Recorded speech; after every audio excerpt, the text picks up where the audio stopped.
Calon Presiden nomor urut 2 Prabowo Subianto merespon kandidat calon presiden pada debat Capres ketiga beberapa waktu lalu yang memberi nilai 11 dari 100 untuk kinerja Kementerian Pertahanan.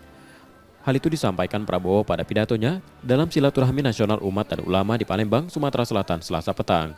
Prabowo menegaskan seluruh jiwa raganya hanya untuk Indonesia. Dia pun enggan memikirkan skor yang diberikan kandidat calon presiden lain. Dan bagi mereka-mereka yang sok pinter,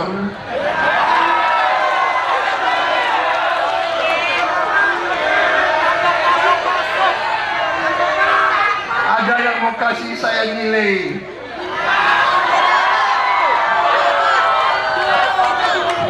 11 dari 100.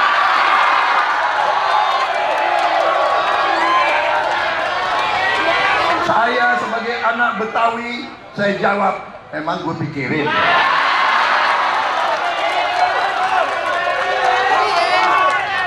Apalagi dari ente.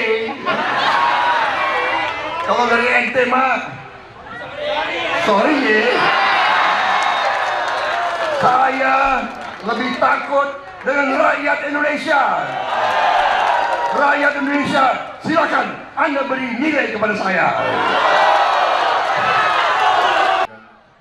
Palembang menjadi salah satu daerah kunjungan Prabowo ke Sumatera setelah mendatangi Pekanbaru dan Jambi. M. Rizky Nurmizan, Kompas TV, Palembang, Sumatera Selatan. Baginda Nabi besar Muhammad Rasulullah